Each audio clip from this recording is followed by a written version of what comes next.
Hello friends, exercise 2.4 से question number 16 करेंगे। What are the possible expressions for the dimensions of the cuboids whose volumes are given below. नीचे आपको cuboid के volumes दे रखे हैं। अगर वॉल्यूम दे रखे हैं तो इनकी कोई लेंथ, ब्रेड्थ और हाइट भी ज़रूर होगी, क्योंकि length into breadth into height जो है वॉल्यूम के बराबर होगा। अब यहाँ वॉल्यूम दे रखा है आपको एक्सप्रेशन में, तो इसकी जो लेंथ, ब्रेड्थ और हाइट है वो भी एक्सप्रेशंस में ही होंगी। उन्हीं एक्सप्रेशंस को आपको फाइंड करना है।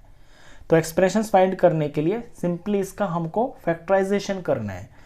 तो पहला पार्ट है 3x² माइनस 12x। अब इसको हम फैक्टराइज करेंगे तो इन दोनों टर्म्स में मैं देख रहा हूँ कि 3 कॉमन है, मैंने 3 बाहर ले लिया। यहाँ x² है, यहाँ x है, तो इन दोनों में x भी कॉमन है तो मैंने x बाहर ले लिया। अब ब्रैकेट स्टार्ट किया, 3x² में से 3x बाहर है तो यहाँ पे अंदर x बच गया। अगली टर्म में से ये माइनस और x बाहर है और 3 4 12। ये मैंने इसका फैक्टराइजेशन कर दिया है। अब यहाँ पे जो x है ये एक वेरिएबल है, यानी ये कोई अलग नंबर है, मतलब कुछ हो सकता है ये एक्सप्रेशन में ही। तो इसके जो 3 फैक्टर्स दिख रहे हैं ना, वो ये 3 है, ये x है और ये x - 4 है। ये मेरे लेंथ, ब्रेड्थ, हाइट है। इनमें कौन लेंथ है, कौन ब्रेड्थ है, कौन हाइट है, ये हमें नहीं पता। वो कुछ भी हो सकता है उल्टा सीधा रैंडमली। बस ये वो एक्सप्रेशंस हैं जो लेंथ, ब्रेड्थ, हाइट की हैं। तो हमारा आंसर ये होगा 3, x, और x - 4। ये आंसर है। आपको इस तरह से ये आंसर फॉर्म में ऐसे लिखना है, अलग से कॉमा लगा के। अब इसी तरह से सेकंड पार्ट भी है। सेकंड पार्ट में क्यूबॉइड का वॉल्यूम दिया हुआ है आपको इस एक्सप्रेशन में 12ky² plus 8ky minus 20k। यहाँ जो k है ना, ये कोई नंबर है, ये कोई कांस्टेंट है, ये वेरिएबल नहीं है। यहाँ वेरिएबल y है, इस बात का आपको ध्यान देना है। अब इसके अंदर 3 टर्म्स हैं, मुझे फैक्टराइजेशन करना है। सबसे पहले मैं ये फोकस करूंगा कि तीनों टर्म्स में से क्या कुछ कॉमन निकल सकता है। एक तो मुझे k तीनों के अंदर दिखाई दे रहा है, उसके बाद 4 का टेबल मुझे तीनों में दिख रहा है, 4 3 4 2 4 4 20। तो 4k इसके अंदर बाहर आ रहा है। मैं 4 को और k को इन तीनों टर्म में से बाहर निकाल सकता हूं। यहां मैं ब्रैकेट स्टार्ट करूंगा। फर्स्ट टर्म में से बचेगा 3 और यहां पे y² बच जाएगा, क्योंकि 4 3 12 हो गया, k बाहर है और y² तो अंदर ही रहेगा। आगे का ये प्लस हो गया। यहां से k बाहर आ चुका है, 4 बाहर आ चुका है, तो 4 2 बचेगा और ये y बचेगा। इधर में से 4 5 20 होता है, 4 बाहर है तो माइनस का तो साइन बचेगा, 5 बचेगा, k भी यहाँ बाहर है। ये ब्रैकेट के अंदर ये 3 टर्म्स बची हैं। अब ये 4k तो बाहर ऐसे ही चलता रहेगा।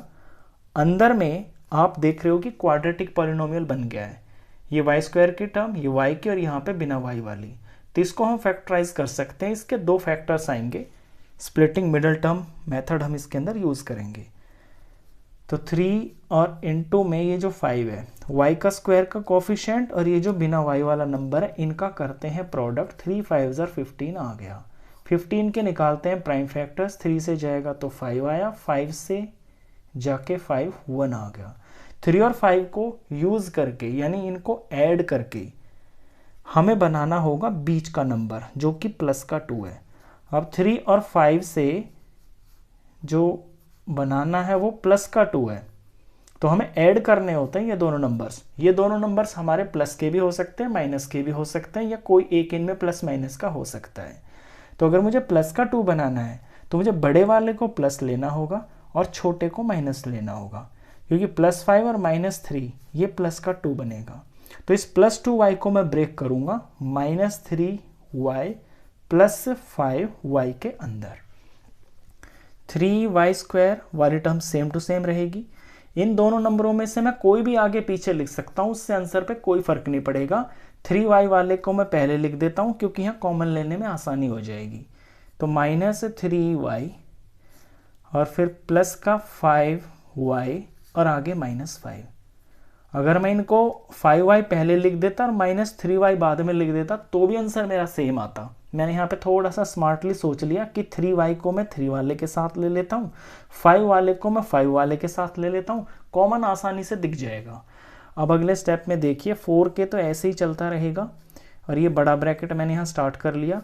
इन दोनों में से मेरे को कॉमन लेना है, तो 3 आ रहा है और y आ रहा है, तो 3y में कॉमन ले लेता हूँ।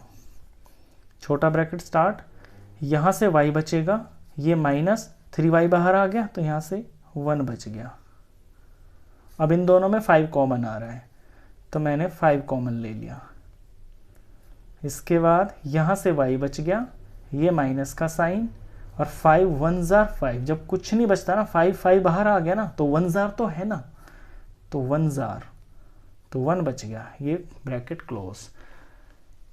4k as it is. अब अंदर में देख लीजिए, ये पहली टर्म प्लस के बाद दूसरी टर्म, दोनों में y माइनस कॉमन आ रहा है, तो y माइनस 1 ये मैंने कॉमन ले लिया, और इतनी टर्म में से बच गया 3y, और फिर प्लस 5 इसमें से बच गया। ये दो फैक्टर्स आ गए, इनको लास्ट में हम एक साथ करके लिख देते हैं, 4k और फिर y माइनस 1 और 3y प्लस 5, ये इसके 3 फैक्टर्स आ गए हैं। अब ये जो 4k है, यहाँ पे k मैंने आपको बताया कि ये कोई नंबर ही है, ये 2 3 4 कुछ भी हो सकता है। y माइनस 1 एक अलग नंबर है, 3y माइनस 5 एक अलग नंबर है, तो ये 1 2 और 3, ये मेरे 3 एक्सप्रेशंस आए हैं, 4k comma y minus 1 comma और 3y प्लस 5। इन तीनों में से कोई भी लेंथ हो सकता है, कोई भी ब्रेड्थ हो सकता है, कोई भी हाइट हो सकता है, गिवन क्यूबॉइड के जो वॉल्यूम हमें दिया हुआ है। ये इसका आंसर। क्वेश्चन खत्म।